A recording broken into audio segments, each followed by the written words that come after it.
We have breaking information that is confirmed about the resolution of the European Union concerning the former president of Niger Republic. So, Niger Republic is coming into scrutiny, is coming up for scrutiny recently. Initially it was about a kidnapped pilot in Niger Republic, and now we are hearing another thing about the condition of the former president of Niger Republic in detention, President Mohamed Bazoum. So the resolution was adopted with a massive majority of 524 votes in favor, 2 against, and 29 in abstention. The parliament conducted the arbitrary detention of President Bazoum. They condemned the arbitrary detention of President Bazoum, who had been held with his wife since the military coup in 2023, July. Lawmakers are warning that keeping him imprisoned beyond the official end of his mandate on April 2nd will constitute a serious failure. So, this is the European Union coming out to say that they are throwing their weight behind the former president of Niger Republic, in Mohamed Bazoum. So, according to a report coming out of Niger, they claim that Mohamed Bazoum was one of the most corrupt leader to ever grace the soil of Niger Republic, according to their report. Now, so what they are saying now is that there has been no verifiable information about Bazoum's condition for over a year. So this is part of the worry of the European Union.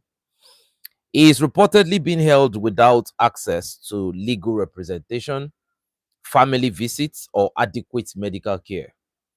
The European Union Parliament also condemned the broader crackdown on political actors, journalists, and civil society in Niger.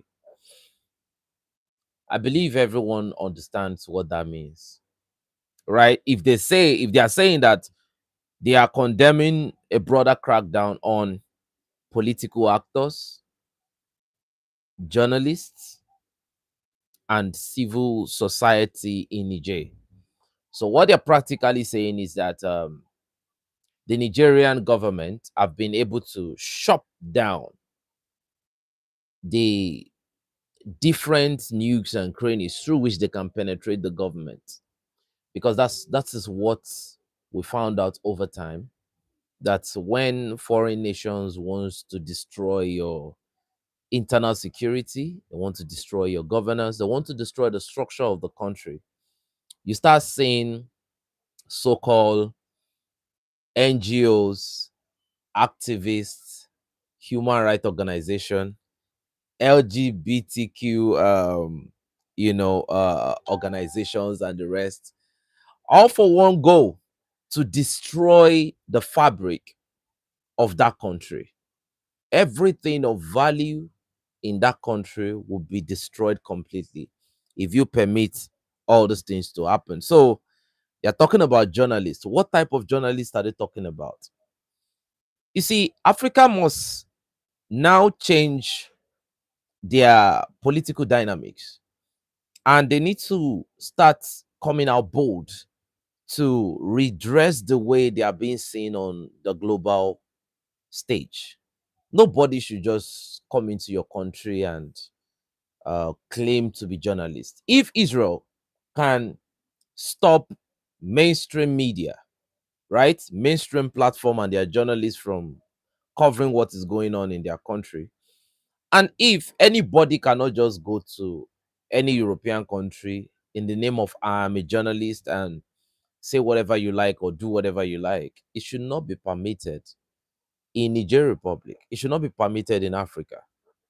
So talking about repression on political actors, journalists, and civil society is a way, is these are plots. These are plots to destroy the country.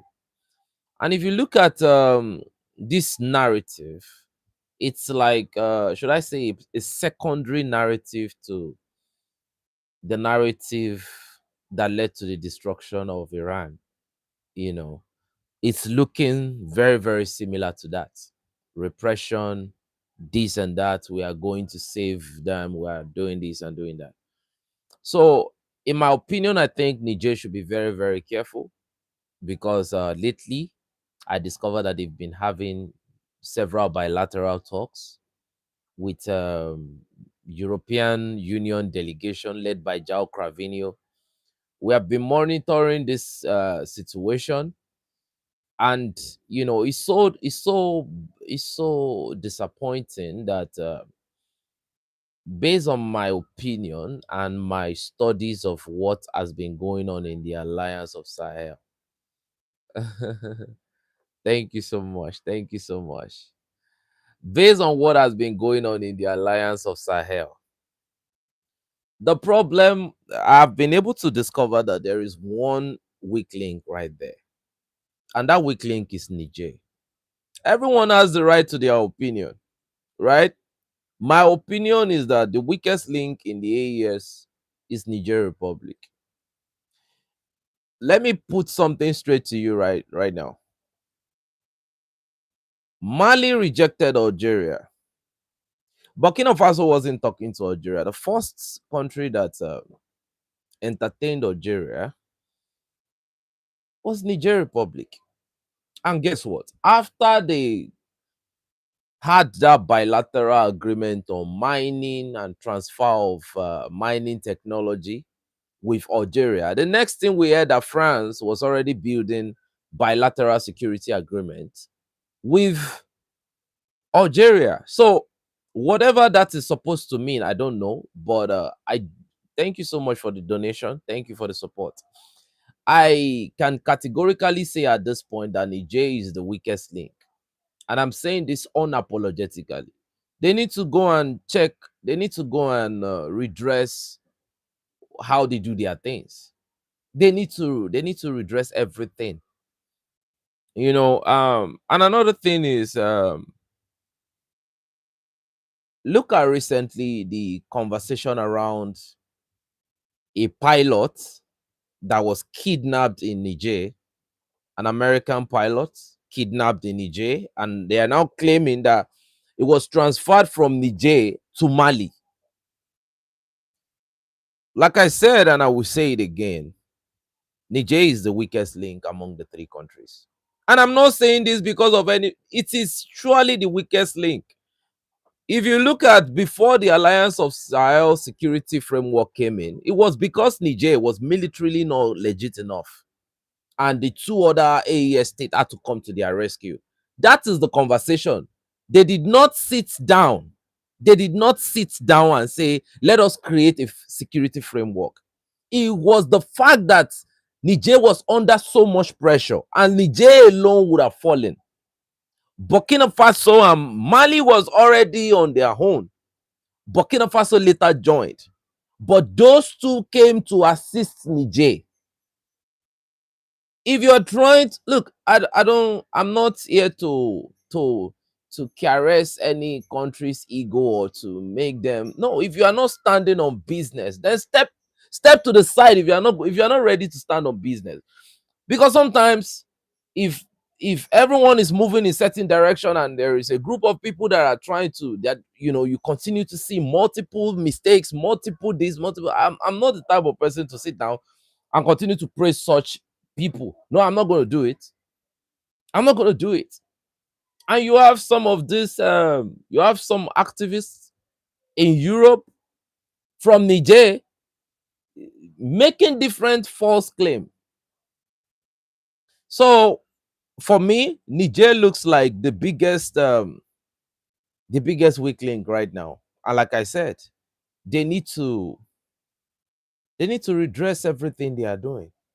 And I think the European Union is looking for different ways to infiltrate the Alliance of Sahel.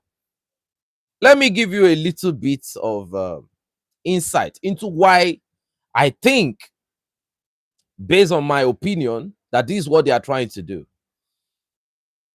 Remember when Orano was putting so much pressure, going to the World Bank, going to the United Nations, gallivanting all over the place, that Niger Republic did not want to release their uranium, okay, that Niger Republic was holding on to their, refined uranium. And guess what happened? The Nigerian president said that if they want that particular uranium, okay, if they want that particular uranium, they will transport it to France free of charge. And if you look at the distance between Niger and France, it's very short. From Niger to Algeria, from Algeria to France should be less than 1 hour or 2 hours. And immediately, Niger came out categorically and let everybody understand that we are going to return it. It's too small. We will return it. Guess what? We did not hear anything again from Orano. We did not hear anything from France. You see, sometimes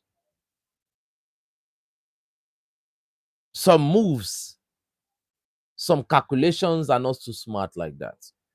Initially, when the plans are being made, it looks like smart plans, but at the end of the day, it's not smart because what else? What other cards do they have?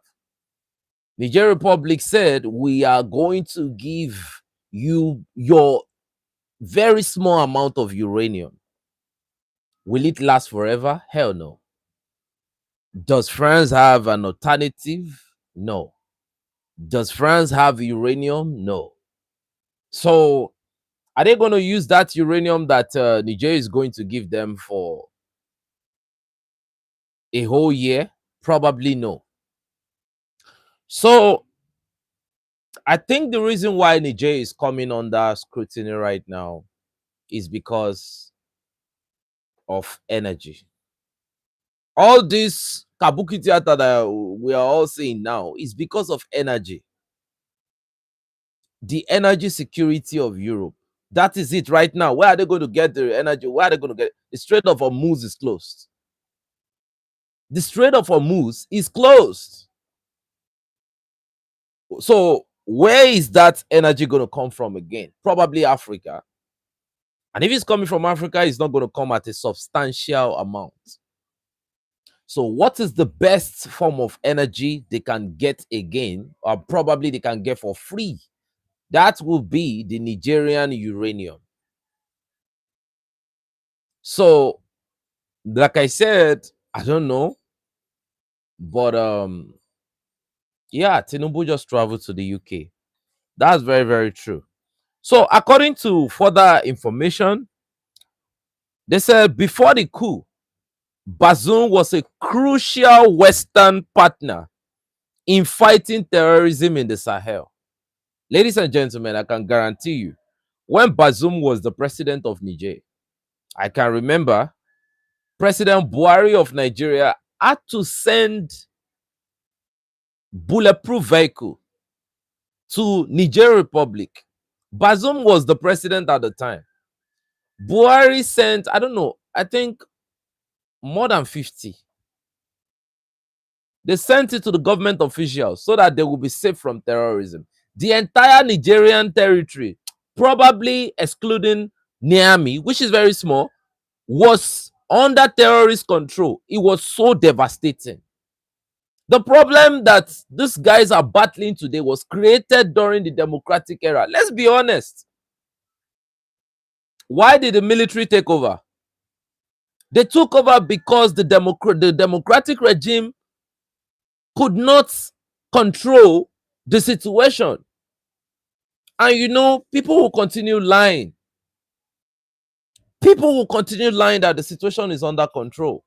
But it's not under control.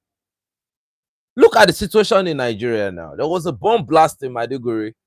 Was it the day before yesterday? Very, very devastating bomb blast. The thing is, if Mali and Burkina Faso are saying no, what are we going to say about, Bazoum was giving, thank you for that statement. Bazoum was giving the uranium of Niger to France. According to Bazoum, he said they need Orano more than Orano need Niger. That was the statement of Bazoum. Okay, that without France, the uranium would be useless in Niger. Can you imagine? So that's the reason why they want Bazoum back. And for me, I don't know why. I don't even know why Bazoum. Well, let me not say that on this live stream. So, according to information, they said before the coup, Bazoum was a crucial Western partner in fighting terrorism in the Sahel. French MEP Christophe Gomat, who introduced the resolution, stated that Bazoum, can you see? It was a French. It was a French MEP, I don't know, member of parliament, Christophe Gomat, that introduced the resolution. You can see now, like it was when you hear this, oh, European Union did this and did that, I just knew it was France that was behind it. So clear. And you know, the funny aspect of this whole thing is when you speak against this thing, they censor your information, they make sure your information don't go anywhere because you dare to speak the truth. Some of their representative, their lackeys, they come here, they report the video and all of that. So, I mean, it's so funny. It's so funny the point where we are right now. Like, is this not the truth?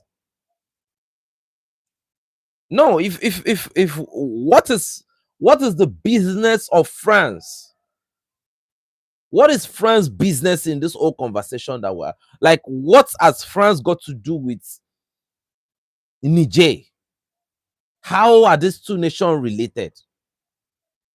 So, like I said, Niger continues to be to act as the weakest link, and they are kind of making the alliance of Sahel cooperation. They are making it look vulnerable because I don't know why you should be inviting or you should be giving hospitality to some European Union representative if this is what they go back to their parliament to do. So, who introduced the resolution stated that Bazoum was a key partner for European forces in combating terrorism, armed trafficking, and human smuggling. That's a lie. That's a very, very big lie. Well, according to information, Niger's military president, led by General Abdurrahmani Chiani, has dismissed the resolution as interference. Nigerian civil society actors have stated, we no longer need the European Union to pay our salaries, and accused the European Union of trying to dictate to a free entity. Well, they are free, yes. As far as I'm concerned, right now, I can say Niger is free, but they need to move a little bit more. You know, they need to act like they are free. I think there are two options for Niger at this point. There are two options for Niger at this point. And I'm saying this without any type of emotion or whatsoever. And I don't care. Niger would either have to prepare militarily because you can't talk, there's no international law. Let's first of all get that very clear. This whole conversation about international law is about it doesn't exist anywhere. It doesn't exist. Even a kid that was born last year knows this year that there is nothing like international law. So that being said, Niger must prepare themselves for all type of possibilities. All. Or they should, I don't know, maybe they should improve or change the military cooperation they have with Russia. Probably let Russia come into your country and put in multiple military bases if possible. Look, it's easy to look, to be honest with you, talk is cheap. But when we look at the level of destruction that is going on right now all around the world, look at what happened to Cuba, right? Cuba has collapsed completely, right? Look at the level of destruction of life, property, infrastructure in Iran.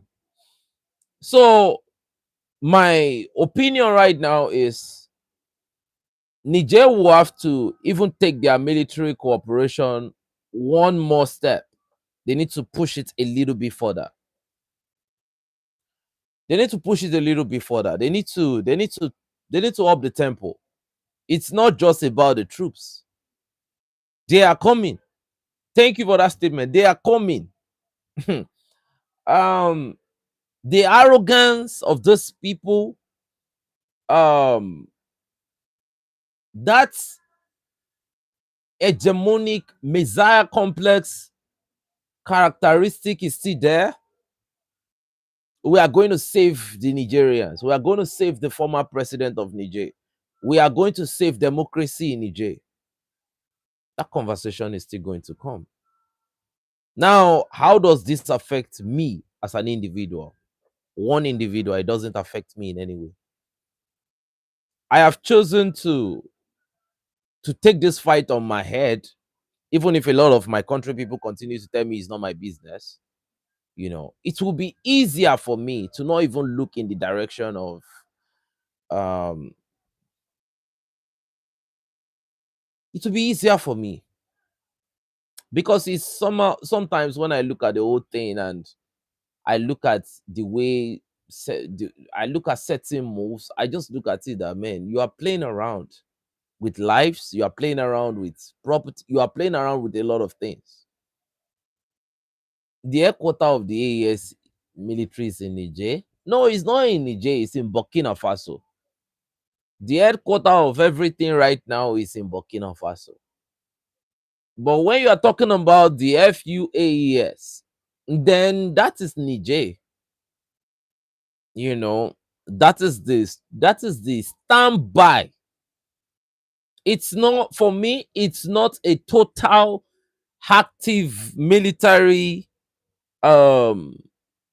Is not The FUAES is not a totally active military structure. It's a strategic standby military structure. That's why they call it standby. If there is anything, if they have to consolidate whatever, they will activate. It's like, should I say, it's a dormant military um battalion that is only activated for strategic purpose. Probably when the Article 6 is being activated, when one of the nation come under serious attack and the Article 6 is being activated, then you can have the full all-out action of the FUAES. It's not every other country still carry out they still carry out their military objective and their military operation by themselves.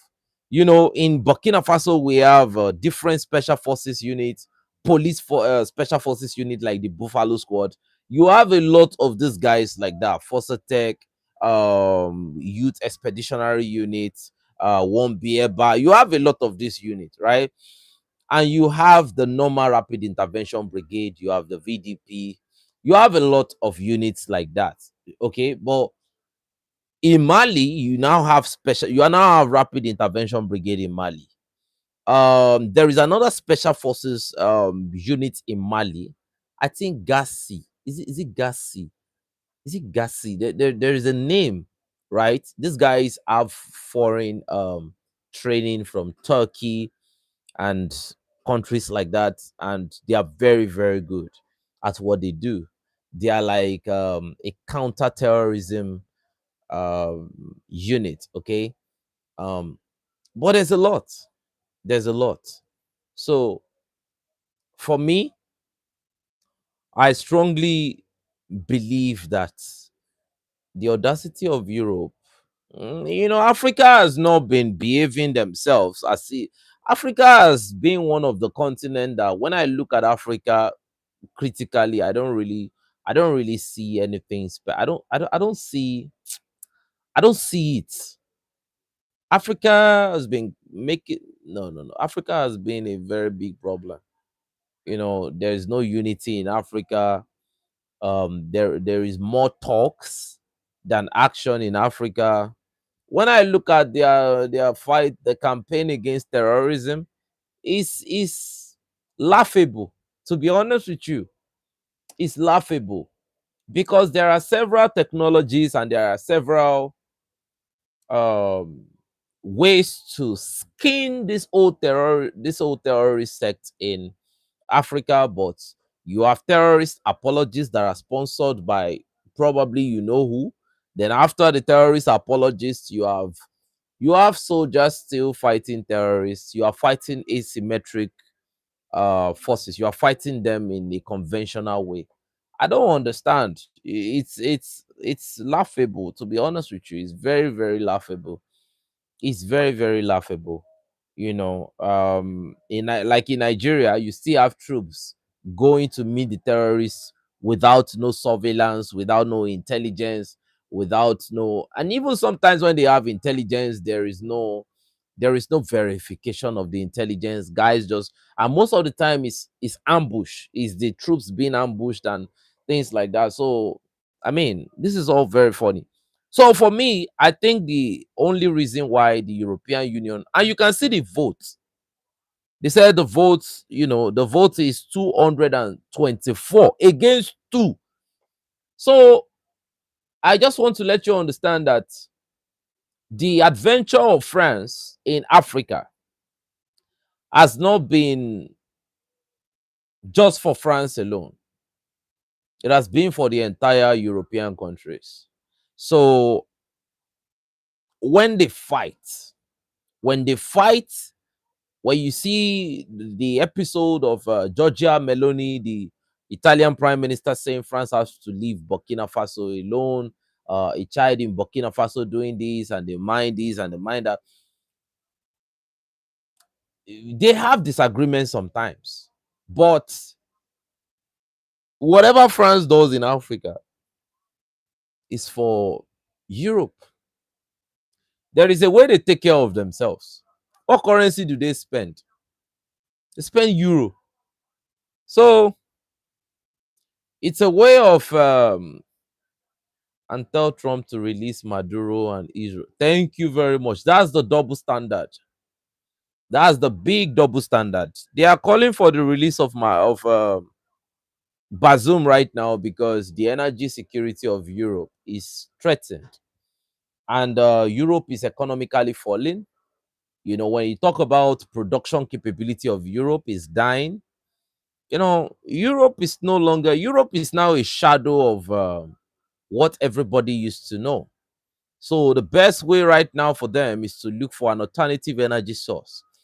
And they are too proud to go back to Russia and renegotiate their diplomacy with Russia. So what are they looking for right now? They are looking for the weakest link where they can get free energy. Because if you look at what they are trying to do now, look at Burkina Faso, right? Burkina Faso was under serious threat because Damiba was out there. Okay. Yeah, they need it for several reasons. Okay. Burkina Faso was in, multiple episode of coups because Bazoum was out there, because Damiba was out there. Now they want Bazoum to go out.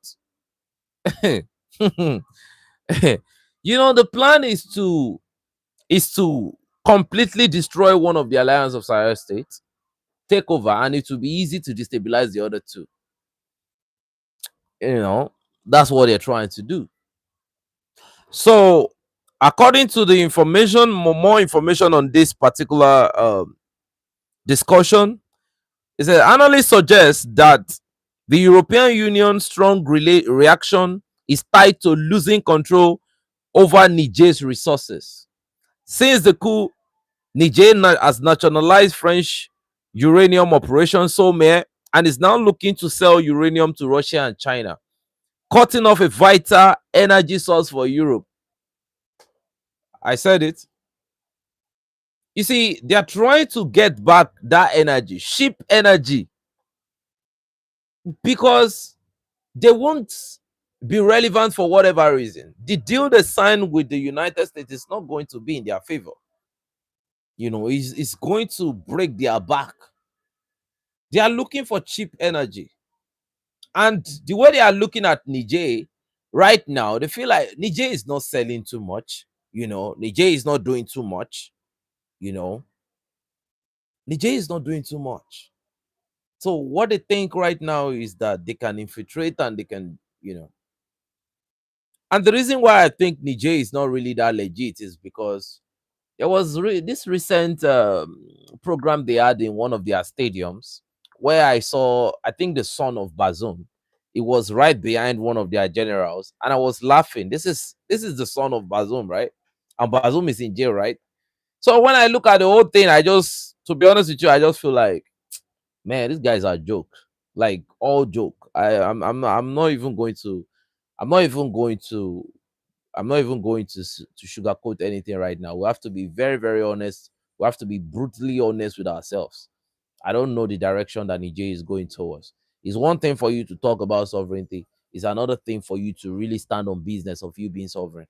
When I look at the whole thing, I just, man, I don't really get this whole thing. I don't get it. I don't get it. You know. So Niger has expelled French and US forces and is strengthening ties with Russia, joining Mali and Burkina Faso in the alliance of Sahel. First of all, I have to say this, right? I've heard in some platforms that some of the Nigerian citizens, they have their own opinion about the relationship uh, with the alliance of Sahel when it comes to how they deal, with other countries and all of that. That some of them are not happy with it and stuff like that. And about the transfer of energy from Niger to Mali too, that some of them are even this is real. You can go and confirm this information. This is for real. You can go and confirm the information. So um so all I will say is this, right? I like, for me, right? I've made a very, very bold decision. um I recently made that decision that from now on I would only back, you know, I will only back people that are really serious, people that really, really want to be free, people that are really, really, and any Nigerian platform. Go and look for the information is out there. It's not, the origin is not Niger. The origin is the European Union voting for um the origin is the European Union voting with an overwhelming resolution that Bazoum should be released. Just put it on your Google like that and search. You can do AI search. You can look for the European Union platform. You get this information right there. And I've stopped this whole thing, like me trying to convince people on certain information. Information is out there, it's everywhere. If you don't believe in whatever information you are seeing, you have that freedom of going to wherever you want to go to and get the information, do your research, and probably come and educate people, right, on the information. Don't just come and, like, you've searched, go and look for it. It's there. I'm done with convincing people anymore. I'm not doing that anymore. I will just come get valid information. This what I do. um like, I am not I'm not really, really a YouTuber, okay? I'm not a YouTuber. I go to work, I come back, I pick up information, analyze, and I do it. That's why most of the time I look tired in my face, right? So I still dish out information. So You can just help yourself by going out there to go and search for the information. If you put it on any search engine, it would bring the information for you. So I'm not going to be the one to do that for you. Okay. So according to information, it says since the coup, the security and humanitarian crisis has deepened. That is the perspective of the European Union. Attack by extremist group has increased, and the junta has extended the political transition for 5 years with no election in sight. So what they are fighting for right now is to improve the condition around probably destabilizing the country, and looking for something that looks like a regime change. That's what I think. They still call them junta. Okay. They still call them junta. And remember, they said the attack from extremist group has increased, most especially the JNIM and all of that. You see, the funny thing is, it was during this whole uh revolutionary uprising, okay, in the Sahel, that we started hearing the name JNIM. The JNIM was a creation of those people, okay, that there is a formal agreement between Niger and on energy. Well, but the question we should ask is, what is the opinion of some of the Nigerians about that agreement? That is what we should look at sometimes too. We should look at the opinion. We should look at what some of the Nigerians have said. Have you forgotten that sometimes ago, some weeks back, the license of some of these drivers were taken, right, for certain reason. And man, so according to information, while the resolution is not legally binding, it increases international pressure on the Niamey regime as the April 2nd deadline approaches. So what we are hearing now is that they are supposed to release Bazoum on April 2nd. So what they are doing now is to create the condition around why, you know, um, Bazoum. Okay, I know it's true. Where can I find information about Bazoum's son? Just put it on social media. The recent video where one of the Nigerian general was saying that they are prepared for war with France. That particular statement that was made in one of the stadium like that. The guy standing behind that man directly, that's Bazoum's son. So that is just a little bit of information I've just given you right there. So you can go find the video and make your inquiries. Yes, they've banned political parties, right? And because they've banned political parties, there is no opposition in the country. And if you look at the structure of this alliance of Sahel states right now, the country is more united. These three countries are more united than any country in Africa right now. Yes, like the individual AES states, if you take them one by one, it's more united than any country in the whole of Africa, right? So the thing is, they are very, very united, and that is against the interests of the people that wants to gain from the country out of disunity, out of opposition. There is always this conversation. Uh, there's always this conversation to, um, like, you don't have a credible opposition, you don't do this. The people that want the resources of Niger, they thrive off opposition. Do you get what I'm saying?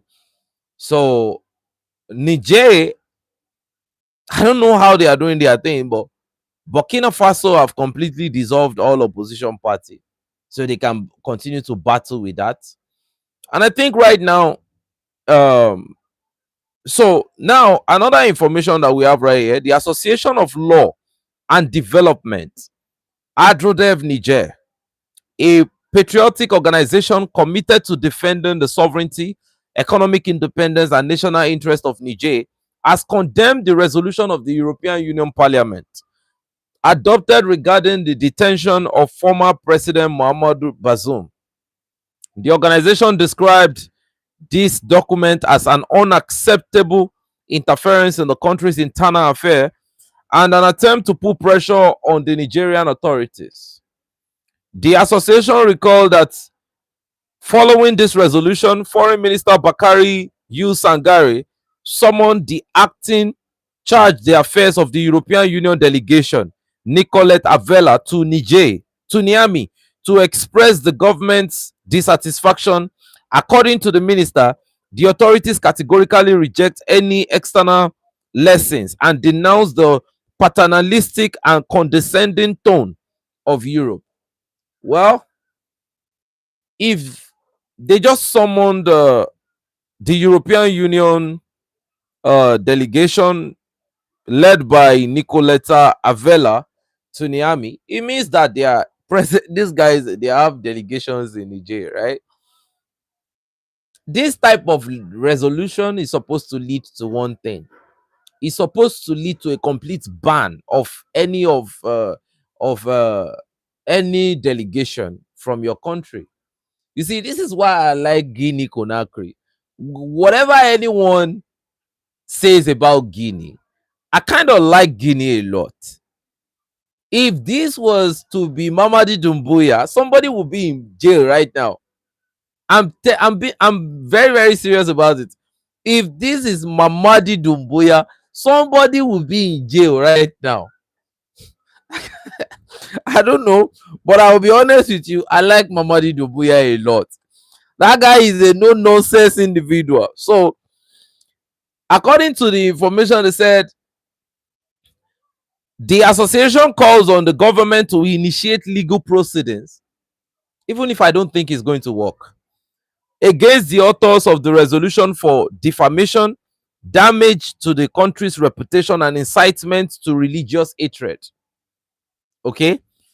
In conclusion, the organization affirms that today's Niger is a sovereign state, united around President Abdurrahmani Chiani, and that no foreign power will dictate its will to the Nigerian people anymore. Well, that is a very, very strong, that's a very bold statement right there. I'm very, very emphatic. I love the way they, I love the way they just spoke right now. But I'm still going to say this, right? It's not enough for you to talk. I don't know if a lot of, if, and when you talk about legal proceedings, did you see information that Congo Republic president was re-elected for a fifth term at 82 years old?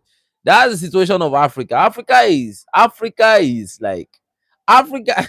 I don't want to say anything that is going to violate the community guideline, but Africa is man. So that's why you see us supporting some of the revolutionary nation that at least are still doing something to be sovereign, you know. Yeah. And that's the highest level of incompetence. If you are still having someone at the age of 80 something ruling your country, very, very, that's the highest level of incompetence, in my opinion. So now, incompetence at all level, not just at the leadership level, all level. So we have a communique from the general staff of the Malian Armed Forces that successful escape of two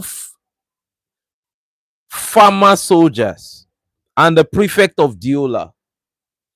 The general staff of the Malian Armed Forces has issued an official communique informing the public that on the night of March 13th to 14th, two farmer soldiers who had been held captive by terrorists managed to escape from a refugee camp in Mauritania.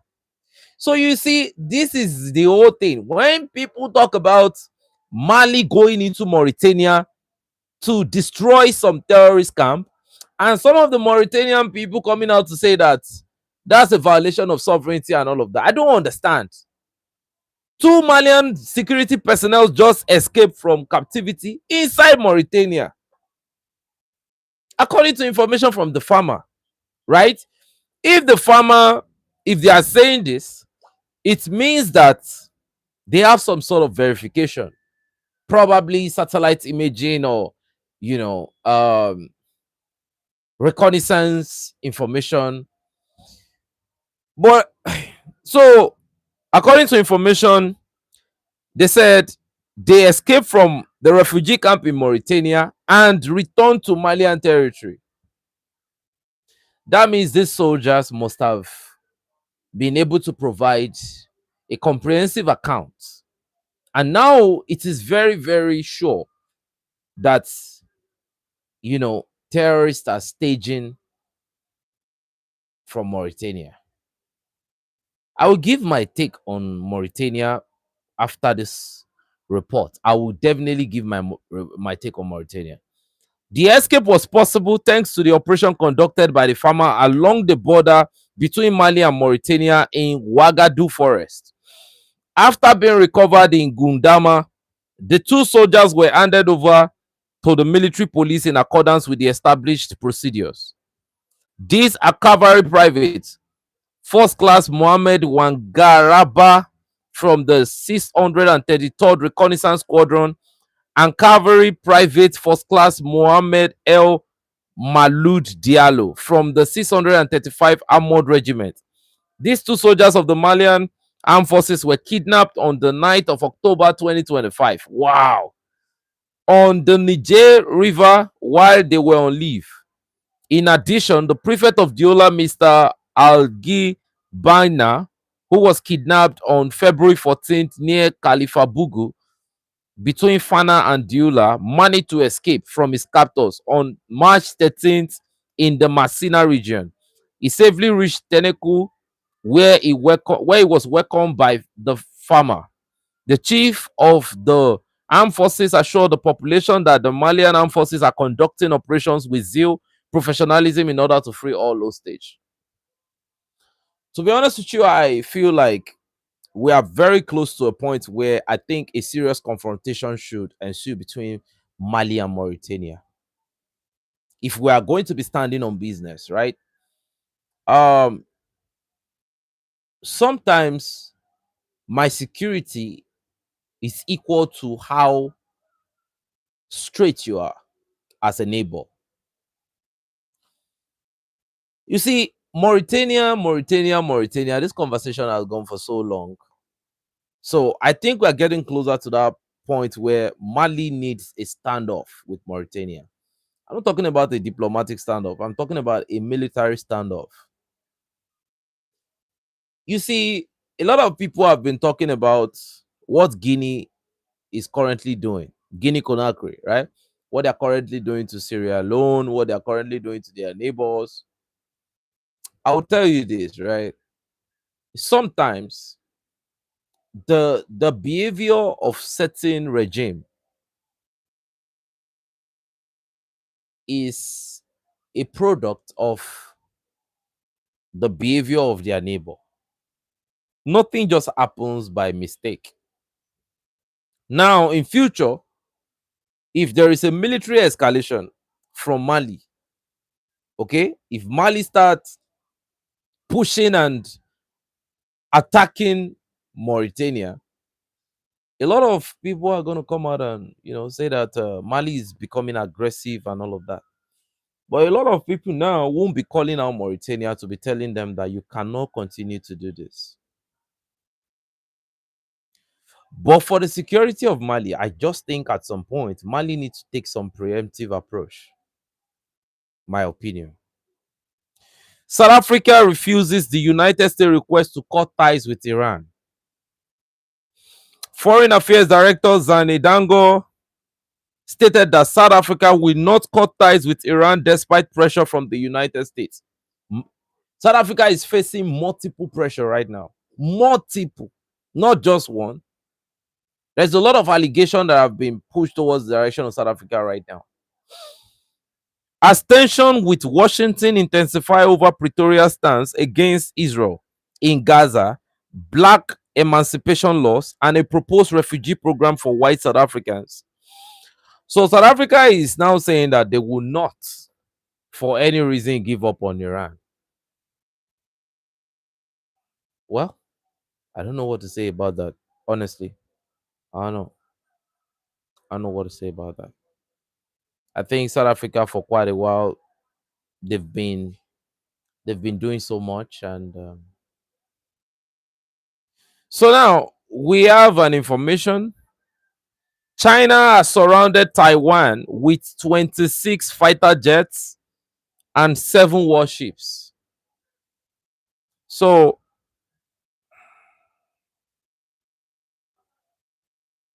so these are the warships. These are the warships. The red beacons are the fighter jets, and that's the island right there. I think this might be the best time for China to launch an operation and probably, crush the rebel island, in my opinion. You know, uh, in fact, I don't know. Incorporating the Taiwanese to China is a little bit, to me, it's a military exercise. It should be a military exercise, but he said it's a military exercise. All right, let's hope it's a military exercise. But I think, to be honest, we are getting to a point in life right now where we are going to be seeing 2 times every year. every We are going to start seeing a lot of preemptive attacks. That's what I think. Okay, I think we have gotten to that point where we need we need preemptive attacks, because not everyone is going to learn by diplomacy. Some countries are going to learn by Bienoku. So I think whatever Taiwan is doing is very, very, in fact, you cannot justify the actions of Taiwan. Let's stop these old lies about um let's stop this whole conversation about, and I think this is the best time. I don't know what Russia is doing, in my opinion, and I don't know what China is waiting for. I think this is the best opportunity, because we continue to hear this conversation about this is the weakest Iran has ever been. This is the weakest the United States have ever been. Yes, that's the truth. This is the weakest the United States has ever been. So I think this is the time. Or let's say North Korea is slamming South Korea right now. It will be a clean sweep, because the defense radars and the defense system has been taken to the Middle East. So I think this is time for everyone that wants some sort of freedom, to batter their noisy neighbors or their irresponsible neighbor. Because for me, I think the actions of Taiwan is very, very irresponsible. I don't care what anybody. If you cannot defend yourself, then don't go and bring the United States military, go and bring it to the doorstep of China, where they can hit China with anything within some minutes. It's not supposed. This is very, very wrong. This is very, very, very, very wrong. So to me, I'm not against that military exercise at all. I think it's a very, very good. In fact, I've been expecting this for quite a while, and China will never ever have a better opportunity than this particular opportunity right now. Russia will never have a better opportunity than this opportunity right now. So if they want to continue, I don't know how long Russia wants to continue this fight, you know. So I feel like this is the best time for China to overrun that island. So if you look at the picture, if China can encircle this island like this, look at the island, it's completely covered. So if they can cover up this island like this, man, I think they should finish the job. This is not I think they should finish the job completely. My opinion, finish the job. Nothing will happen. Yes, I think this is the best time for Sudan to equally clear out the RSF. Yes, I think this is the best time because the UAE is very, very weak right now. So, and I think the UAE equally has the support of, Saudi Arabia. So, look, everybody is mad right now. So, I feel like this is the best time for anybody to just go out there and take whatever decision is good that is going to be better for you. So for me, if I look when I look at China, I think it is in the best interest of China. It will be in their interest to knock out Taiwan right now. Yes, I feel like that's the best decision. For Ukraine, I think this is the best time to. I don't like Vladimir Putin like that. To be honest, a lot of people like Vladimir Putin, but I'm not one of those that like Vladimir Putin because a lot of lives have been wasted in Russia, and the fact that Zelensky, continues to gallivant around and continue to sneak attack the civilians in Russia and all of that, and we still have Zelensky. Look at what is going on between Iran and Israel. The leaders are, Putin is too patient. Yes, I don't like at all. I don't like Putin. You know, Gone are the days where I look at him and I look at him like a master strategist and all of that. What is the essence of what you have if you kind of, because when you look at Zelensky, this whole conversation of Russia and Ukraine are brothers and all of that, let's stop that nonsense. Nobody is going to tell me that you are a brother, you are relatives of my people, and you are killing my citizens. I'm going to go after you with everything I have. So this whole conversation, to me, when I sit down, sometimes I start telling myself, are we looking at a man that is old and is no longer calculating properly, or somebody that wants to destroy Russia by himself? That's what I'm looking at. Do you know how many Russians have died in this conflict? Don't let anybody try to um yeah, how can you be my brother when you're trying to kill me? You think if Zelensky had the opportunity to kill Putin, he won't kill him? Are you not aware that there were drones that were shot towards the residential apartment of Vladimir Putin? So this whole stance of Vladimir Putin, special military operation, is a is a stupid idea in my opinion. And if Russia falls, which is very, very, you can see that gradually they are attacking the strategic infrastructures of Russia, destroying radars and all of that. Putin's calculation giving Iran the edge. What edge is he giving Iran? What calculation? What edge is he giving Iran? Is it the number of civilians that have been killed inside Iran? Now we are hearing rumors that Ali Larijani has died, right? You see, when looking at the patience of Vladimir Putin, it's beginning to make me feel like having a military alliance with such nation is a disaster. To be honest, go and look at all the allies of Russia. Go and look at them. All their allies. Go and look at them. They are getting cooked. What chance has let's no. I want everybody to look at the Venezuela episode very clear. I want you to look at it clearly. Venezuela is very close to the United States, already in the Western Hemisphere. Collaborating with Russia is a recipe for a disaster because Venezuela is not a military power. If Venezuela is a military power and they can invest their finance into, what if they can invest it into military, but they don't stand a chance. They don't really stand a chance. Cuba, I don't think Cuba stand a chance. Go and look at all the allies of Russia.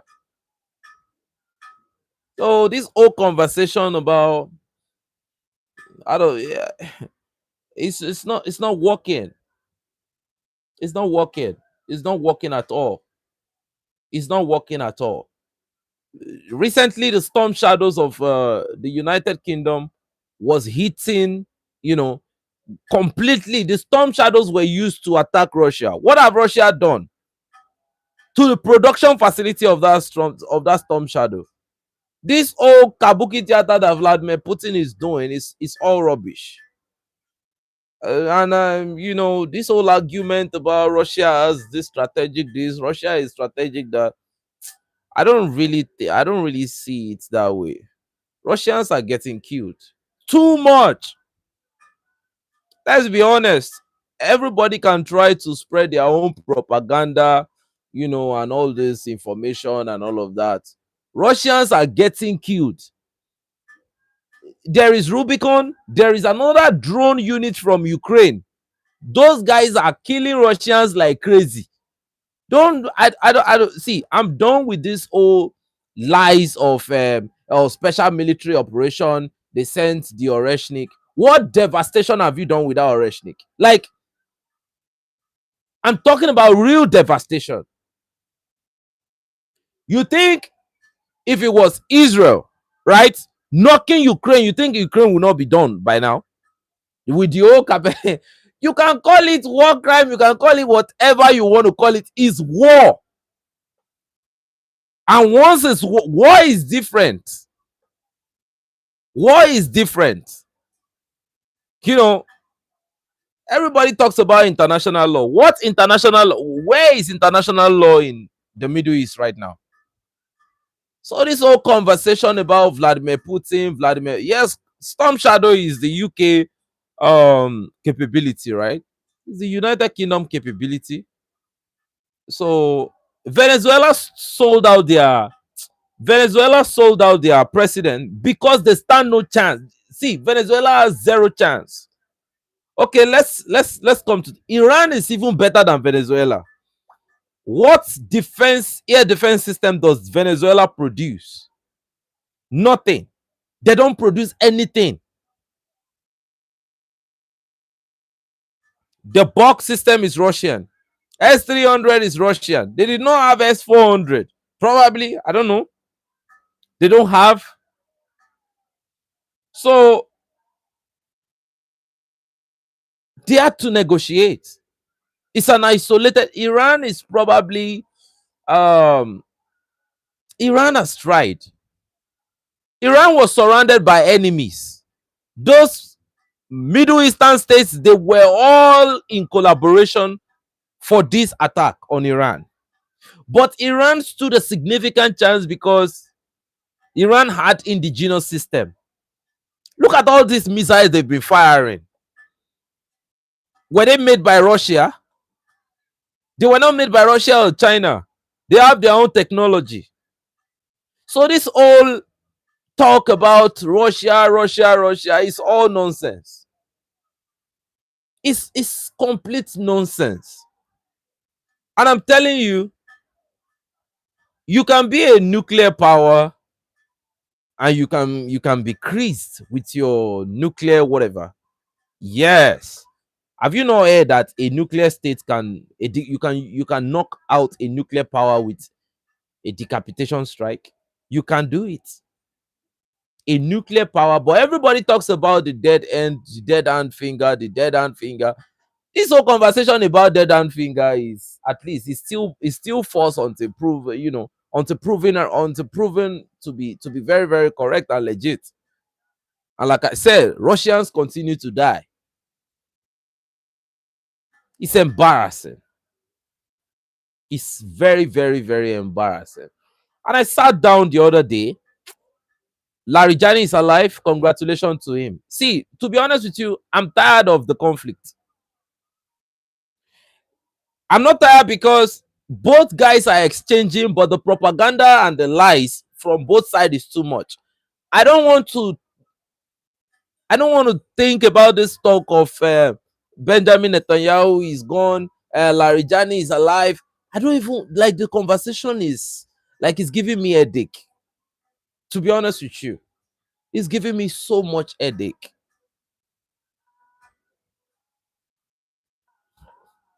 Thank you for this statement right here. You know why I respect the West? Let's call a spade a spade. Look at Greenland. Look at how the West, look at how they collaborated for Greenland. Look at how they came together. Look, I can guarantee you this. There is no single European Union that can come under attack and the rest will not do something. With that little collective strength that they have, they will come together and make sure they show some resistance. What did they do when the Americans were going after Greenland? They attacked the stock market. They make sure they do everything in their power. So this whole conversation of Vladimir, you might be a Vladimir Putin fan or whatever. I'm not in support of all this. I'm not in support of all this kabuki theater anymore. Because when I look at the allies of Russia, they are getting threatened. They are getting attacked. Russia is even getting attacked. The Russian ships, they are getting attacked by Ukrainian suicide drone, and we are not seeing any response. Okay, we are not seeing any response, any huge response. And whatever response Russia give right now is justified. The provocation is too much. But somebody will now come out and say Vladimir Putin is strategic. Strategic what? Where? How? If the United States is actively helping Israel, so what is stopping it? We know that China is doing some sort of satellites, this and that. Man, it's tiring. So we have an information coming out of Madagascar. Okay, there is no strategy from Russia. This whole conversation about strategy is zero. There is no strategy from Russia. I'm not being emotional, right? Venezuela has been destroyed. Cuba, another strategic this thing is Cuba is surrendered already. And who is the ally of Cuba? Russia. No, let's be honest. Let's call a spade a spade. The ally of Cuba is Russia. So this whole, you know, so now the first class of Malagasy soldiers trained by Russian instructors have now graduated. Okay. Thank you very much. Where was that strategy in Syria? Where was the strategy in Venezuela? Where was the strategy in Cuba? Hmm? Where were they? The solemn certificate awarding ceremony was held on March 6, announced the Russian embassy in Madagascar. The 8 weeks training was provided by the African Corps of the Russian Ministry of Defense. The program notably included shooting training as well as an introduction to the use and piloting of drones. Of course, 216 trainees who started the training, 140 completed the program, and they will now continue their training in various specialties. So Russia has been able to train over 216 Malagasy personnel. No, well, the good aspect of it is that they will be loyal. Probably they will not be espionage troops. They will not be troops that will betray the nation to a certain extent, in my opinion. That is the only thing I can say. But man, to be honest, I won't lie to you. I'm tired. I'm Is mentally tired. Looking at the whole escalation going on and lives getting lost, and all of that, and people talking about the strategy of Russia and this and that and all of those is all not working. Zelensky, who is supplying Burkina Faso with intelligence to counter all the coup? Probably Burkina Faso. Probably Burkina Faso has a very good intelligence agency. You know, it's not. I don't believe it's Russia.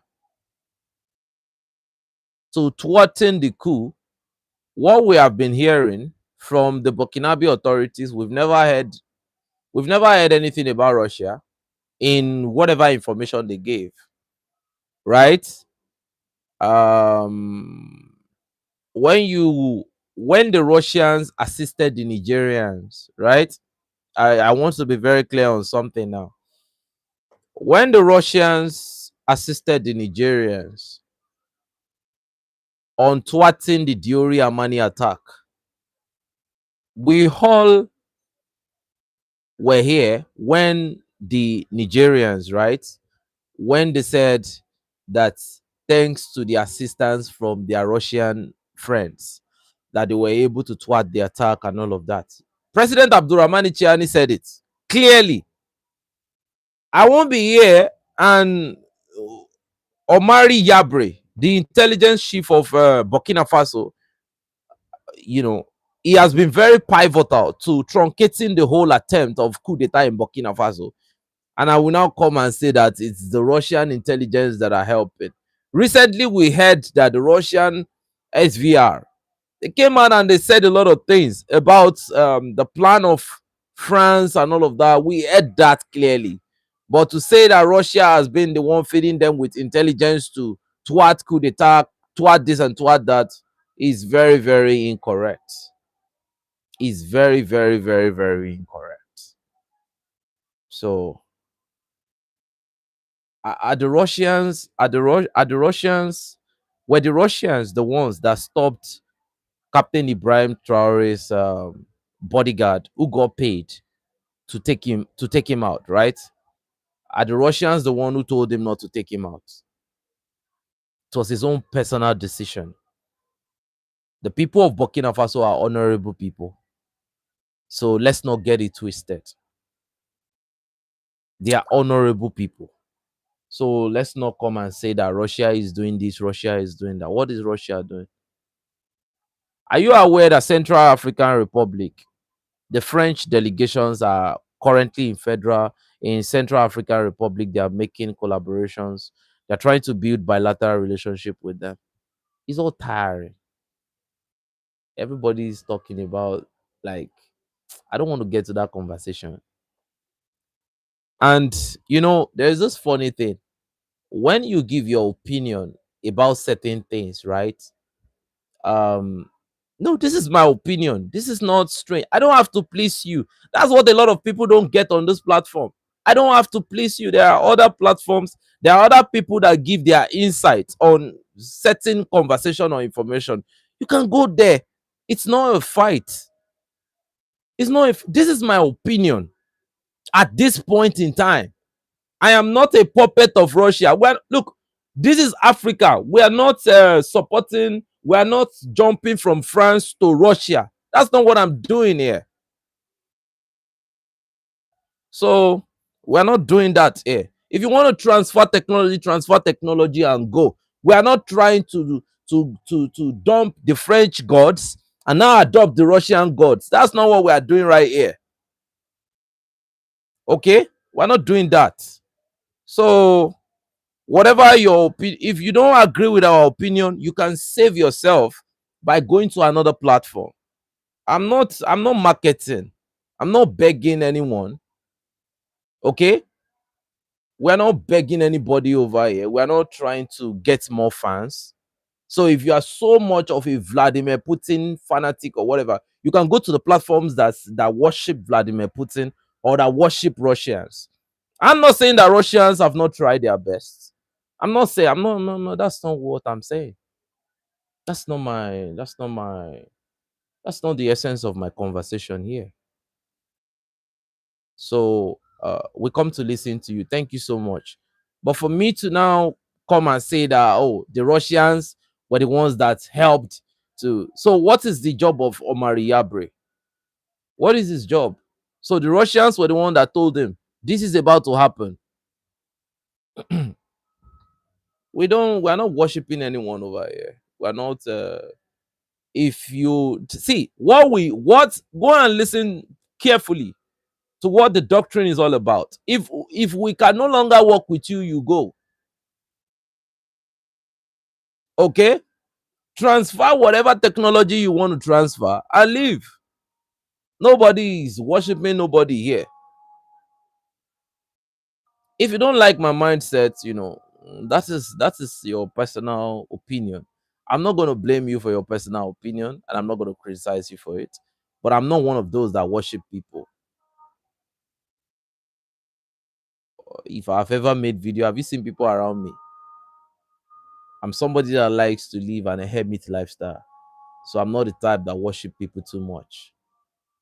So um according to the information, that the last information I'm going to give right here,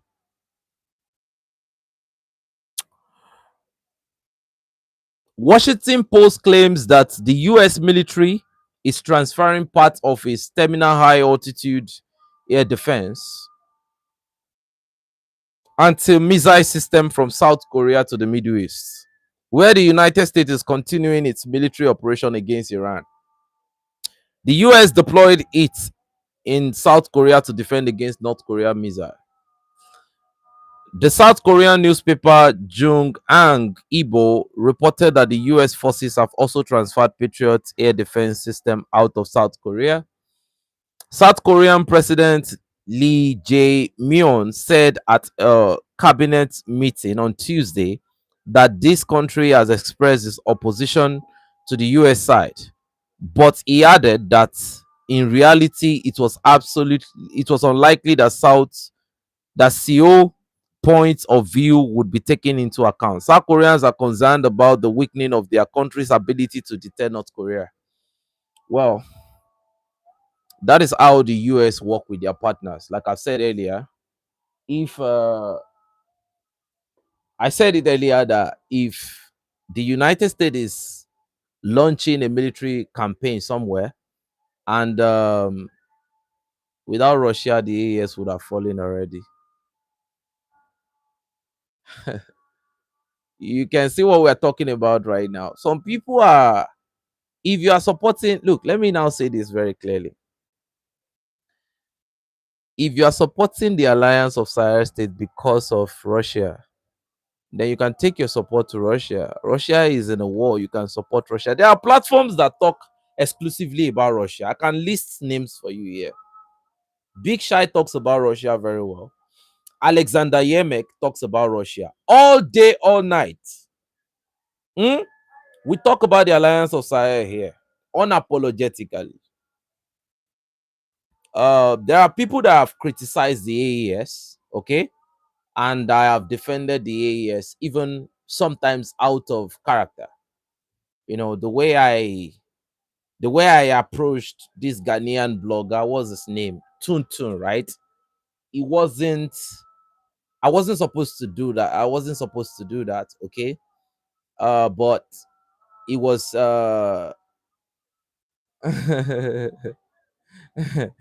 it was supposed to he was supposed to have his right to have his opinion, okay?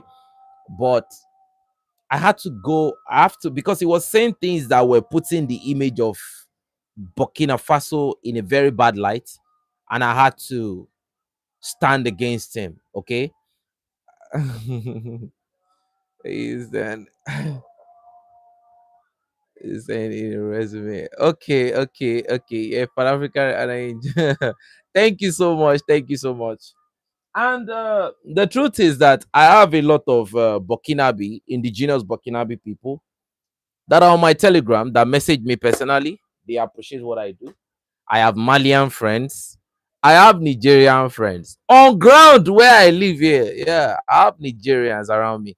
I have Ivorians living in my neighborhood. Oh, thank you so much by design. I have people that really, really support what I do. Okay. Um, like I said, one of the most ridiculous aspect of this whole campaign is how people come to the Andre community. Some you cannot even hit the like button. You can't do anything to support. But what you try to do is, see, there is a difference between being objective and being fanatic. Okay. Um uh, my telegram channel, you can reach me through my telegram channel. You can reach me through my telegram channel. My Telegram is you can reach me through, or you can leave a comment in the comment section. I would just leave a comment in the comment section. Just type, "It's me." I am going to respond to you, and I'm going to tell you how you are going to get across to me personally. I'm not scared of getting very close to people on my platform, you see. So, a good chat today. So the thing is, a lot of people come, right, and criticize and do all of those things. If anybody speak negatively about the Alliance of Sahel, I'm going to go with them. No, I don't see. Look, I don't need money by design. Mr. Nelson, these are people that just appreciate me differently. They've been supporting me since day one, right? So I really, really appreciate them. Okay, I appreciate a lot of people on this platform. There are people that don't joke. I don't call it my platform. It's a community. That's why I call it Android community. I don't take decisions alone. Even on Telegram, brother Omar Keita, Zakanan, these people take crucial decisions. Sometimes they've knocked some people off. I'm not even there. So there is a reason why I delegated duties to people on the Android community that can be trusted. Because we know today, we know this moment, we don't know tomorrow. So I might not be there, but the community must not fall. You get? So it's a community. It's not me. It's not about me. You regime change me, there are still people that are still going to continue the Android community. That's how it is. It's not a one person entity. So when we say we don't worship Russia here, I know what I'm saying. You have Vladimir Putin today. How old is he? What if a regime comes in tomorrow in Russia and everything goes to shit? We should be able to take whatever lessons we've learned from Russia and ride off into the sunset, doing the best for ourselves. This mission is not about Russia, it's about Africans, it's about our people. It has never been about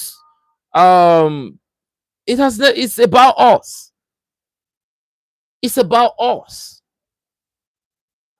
We appreciate the assistance of Russia. But look, from France to worshiping Russia is it's you being the same puppet. You are still a puppet, right? So we don't want to be puppets. That's why I told you. I said I said it on this platform. I said I love the cooperation with Iran because they talked specifically about transferring technology. That was what Iran said. They talked about transferring technology. They just talked about bilateral cooperation and transfer of technology. And I said, I believe that Iran can transfer technology to at the Alliance of Sahel States. If Hezbollah, Yemenis, Houthi, the resistance can build drones by themselves with the little budget they have, the AES can do a lot of things. So, we are a different type of people. I don't know if everybody, we don't have to be the same. We don't have to think alike. We don't have to follow the same direction. We don't have to follow the same direction. I will stand on my ground, right? I've seen people criticize Captain Ibrahim Traore, for, I don't know, there was this deal recently, this cooperation that a lot of people started saying, what does this mean? What does that mean in Burkina Faso? I don't know if um anyone can remind me. I was even defending Captain Ibrahim Traore here, where people were talking about the health collaboration with the United States. Thank you very much. I had a lot of Pan-Africanists that I used to hold in very high esteem. The way they were speaking about it, I was like, man, you can't be doing this right now. right? So, like I will say at all time, the interest of Africans is my number one interest. My number one interest. Okay? So anything outside any other thing is not my business. Okay? About Kenya and France. Yes, that's a very, very dangerous thing going on right there. Kenya is a very weak link to Africa. But again, I try to let people understand the intricacy of the deal between the United States and Burkina Faso. Okay. And I think a lot of people were able to understand what the deal was all about. But some people continue to say that Captain Ibrahim Traore is a sellout. Captain Ibrahim Traore is this. Captain Ibrahim Traore is that. A lot of people said a lot of things, right? And I understand everybody cannot catch up with information very quickly. Everybody cannot assimilate the concept of certain things very, very quickly. And I understood. I took it with a pinch of salt. I moved on.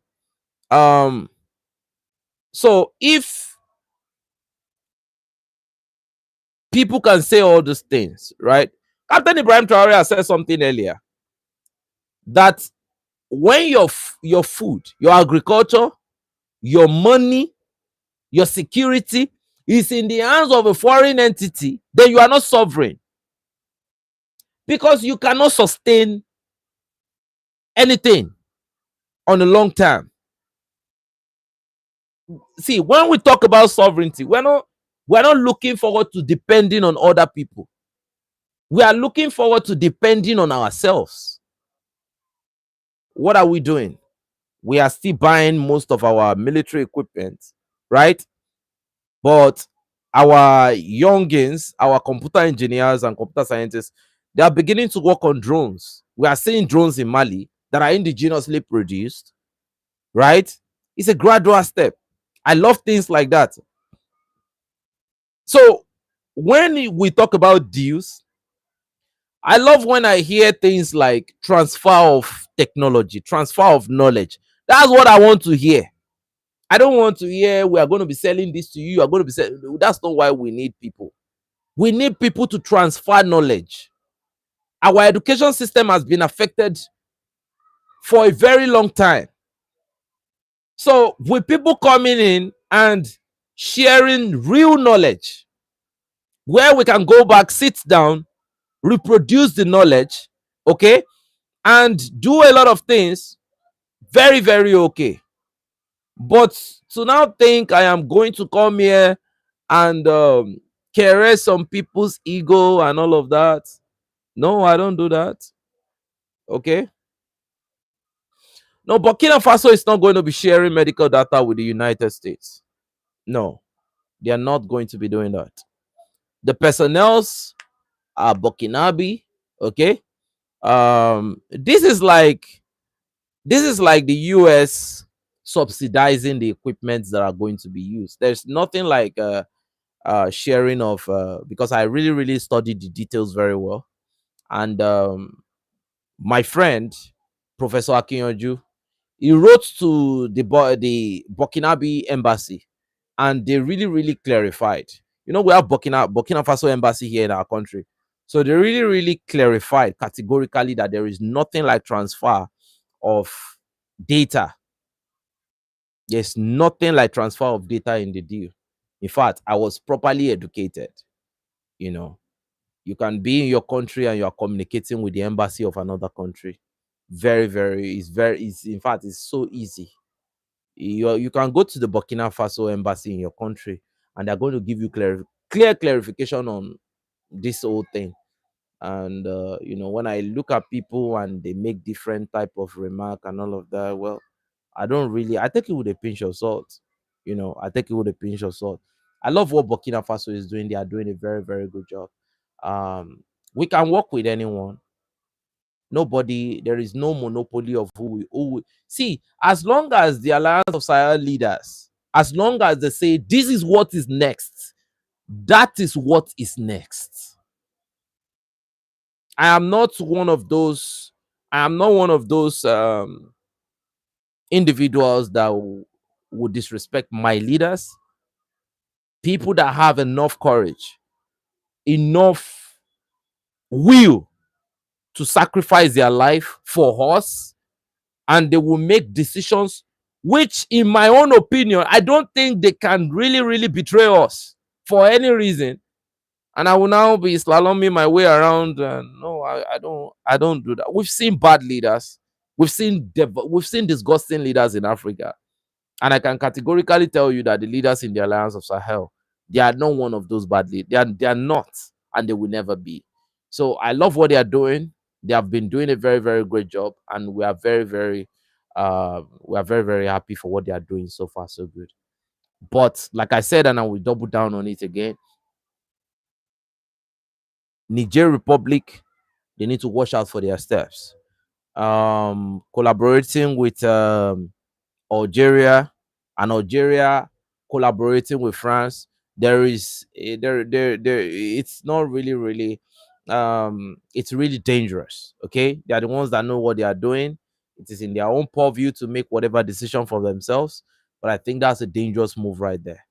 um Thank you very much. So, what I believe is that on the long term, transfer of technology is more important than any other thing. It's not like we should be depending on you to bring equipment to our country and all of that. I used to tell most of my junior colleagues at work, because they used to tell me how intelligent I am, but I tell them I'm not intelligent. I don't believe I am intelligent, because most of the machines and equipment that we use at work to work on our patients, right? They are imported. You have Niger, you have Six Mex, you have all type of machines that are like that. So I tell them, until we are the ones, okay, until we are the ones manufacturing our reagents, until we are the ones manufacturing our equipment, that is when we can call ourselves professionals. When we have monopoly, this equipment stops working, in fact, we have backups that is indigenously produced. That is when we can spot the machine errors. That's when we can actually say we have sovereign over every sector, when we are the ones producing our equipment. We don't mind we don't mind the level of development. We might not be at your level right now. Go and look at Lockheed Martin back in 2002. One of the first flying capability they produced, it was very bad and ugly, but come and see what they are doing in 2026. So we are not shy, and we are not competing with anybody. The Alliance of Sahara State is not competing with anybody. They are not competing with any nation. It's a gradual process. It's a gradual step. And I am still considering my um, thank you very much. And if you look at the move of Captain Ibrahim Traore is more of trying to build around our own production, our own knowledge, our own indigenous capability. This is the first president that will say that our traditional medical people, right? They can do their own thing. They can do their own research. This man is not trying to destroy our indigenous tradition and knowledge and all of that. Asimi Goita did not do it. General Abdurrahmani Chiani did not do it. So these people they are helping us progress. And real knowledge is in Africa, I can guarantee you. But it just we just need to divert our attention to the right things.